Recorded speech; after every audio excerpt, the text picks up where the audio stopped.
जिस क्षेत्र में मुख्यमंत्री का कार्यालय है, जिस क्षेत्र मुख्यमंत्री का निवास है, उस क्षेत्र का एमएलए जो 5 साल मंत्री था, यहाँ से क्षेत्र छोड़ लखनऊ मध्य से चला गया लखनऊ कैंट में।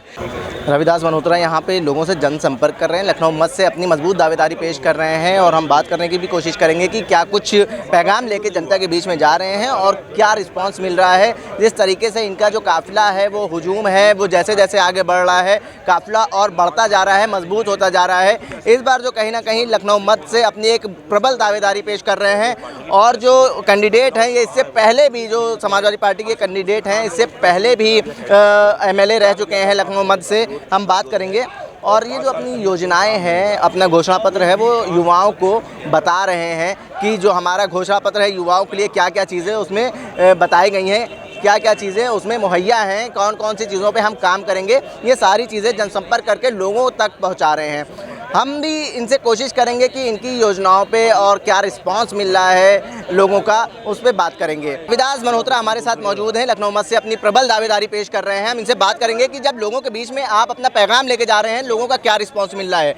आप जब लोगों के बीच में जा रहे हैं, क्या रिस्पॉन्स मिल रहा है उनको? जनता जो है हमारे साथ खड़ी हो गई है और पिछले 5 साल में हम लोगों ने जनता के मुद्दों को लेकर के संघर्ष करने का काम किया है, लाठी खाने का काम किया है। इसलिए जनता ने देखा है हम लोगों को संघर्ष करते हुए, लाठी खाते हुए जाते हुए।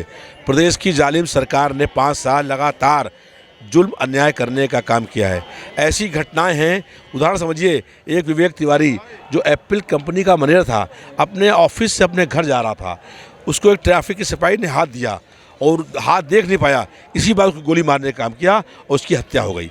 तो इस सरकार में हर वर्ग के लोगों पर जुल्म और अन्याय हुआ है, सारा व्यापार ठप हो गया है, लोगों का जीवन दुभर हो गया है, लोग महंगाई से परेशान हैं।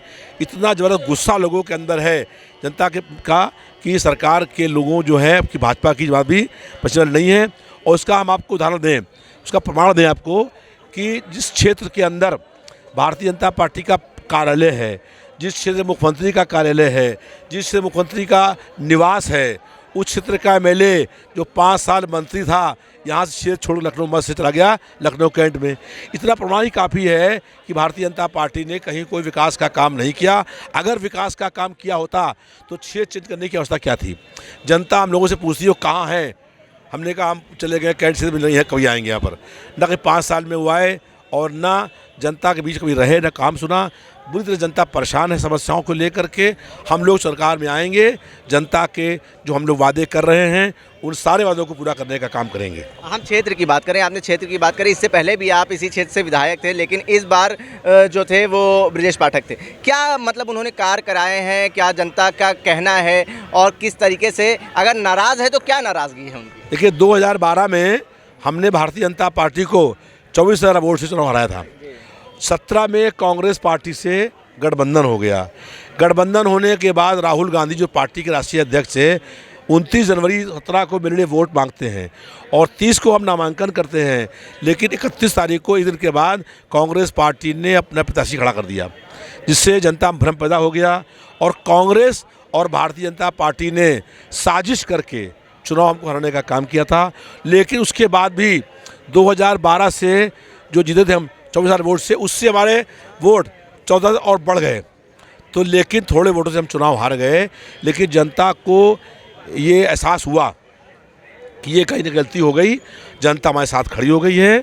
हम लोग जनता के साथ में, उनके दुख में, उनके दर्द में साथ रहते हैं और उनके साथ में रहकर काम करने का काम करेंगे। तो भाजपा के कार्यकाल के बारे में क्या कहती है यहाँ की जनता जब आप जाते हैं लोगों के बीच में? देखिए, यहाँ लगातार महंगाई बढ़ी है, बेरोजगारी बढ़ी है, अपराध बढ़े हैं, जुल्म हुआ है, अन्याय हुआ है, अत्याचार हुआ है, व्यापारी परेशान हो गया है, लोगों बिना ऑक्सीजन के लोगों की मौतें हुई हैं, कितने बच्चे मर गए बिना ऑक्सीजन के, जितने लोग कोरोना से मरे हैं उससे अधिक लोग भूख से मर गए, नौजवान आत्महत्याएं कर रहा है, किसानों के आंदोलन के ऊपर केंद्र का गृह राज्य मंत्री गाड़ी को चलकर मारने का काम कर रहा है। लग रहा था देश में तानाशाही लागू हो गई है और लग रहा देश में आपातकाल लग गया। आज से 46 साल पहले कांग्रेस पार्टी ने देश में आपातकाल लगाया था। हम लोग आपातकाल में आज से 46 साल पहले 20 महीने लगातार जेल के अंदर बंद रहे। आपातकाल के बाद 250 बार हम लोग जेलों में गए हैं। लेकिन जो आपातकाल में जुल्म हुए थे उससे अधिक जुल्म भाजपा की सरकार ने 5 साल में करने का काम किया है। कोई आदमी जो है वो सुखी नहीं है, सबका जीवन दुभर हो गया है। इसलिए अब जो जनता है वो बदलाव करना चाहती है। ये लड़ाई 85% हमारा है, 15 में बंटवारा है। 15% वो लोग हैं जिन्होंने जुल्म, अन्याय, अत्याचार, दमन किया है, कालाबाजारी करी है। और बाकी लोग हमारे साथ हैं वो दलित, शोषित, पिछड़े वर्ग के लोग, समान वर्ग के गरीब लोग, अल्पसंख्यक, कमज़ोर, व्यापारी, मजदूर, महिलाएं, नौजवान, ये हम लोगों के साथ में है। 85% हमारा है, 15 में बंटवारा है। एक आखिरी सवाल आपसे, भाजपा ये दावा कर रही है कि इस बार 300 से ज़्यादा सीटें लाएंगे, कैसे देखते हैं ये आप उनका दावा? उसे पूछ लीजिए कि अगर इतनी सीटें आपकी आने की उम्मीद थी तो आपका प्रत्याशी मत से छोड़ के भाग क्यों गया? इसका इतना सवाल कर लीजिए, उत्तर अपने आप मिल जाएगा आपको कि जो लखनऊ मत क्षेत्र से 5 साल का कैबिनेट का मंत्री, मुख्यमंत्री जहाँ रहता है उस क्षेत्र के अंदर, जहाँ वो आपको बता रहे हैं कि कितनी सीटें आएंगी, वहाँ पूछिए कि लखनऊ, ये लखनऊ मध्य है, उसके बगल में लखनऊ कैंट है, यहाँ से वहाँ क्यों भाग गया? इतना पूछ लीजिए। तो आप लोग ये मतलब अंदाज़ा लगा रहे हैं कि इस बार जो हवा है वो समाजवादी पार्टी की है, कितनी सीटें आएंगी? हवा नहीं है, लहर तूफान है समाजवादी पार्टी की।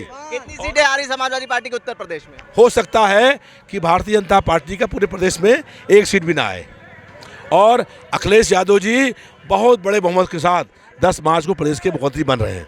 बहुत बहुत शुक्रिया। रविदास मल्होत्रा लखनऊ मत से अपनी दावेदारी पेश कर रहे हैं। बहुत बड़ा बयान दिया इन्होंने, कहा है कि हो सकता है कि बीजेपी का उत्तर प्रदेश में सुपड़ा साफ हो जाए, एक भी सीट ना आए। अब देखना ये होगा कि जो ये इनका बयान है वो कितना खरा उतरता है। लखनऊ मत से एक प्रबल दावेदार के रूप में देखे जा रहे हैं रविदास मल्होत्रा, और इनका सामना जो हो रहा है वो रजनीश गुप्ता हैं बीजेपी के, उनसे है। देखना ये होगा कौन 10 मार्च को अपना परचम लहरा पाता है। मैं आकिब मिराज खान, कैमरा पर्सन ज़ीशान खान के साथ, जन संदेश टाइम्स, लखनऊ।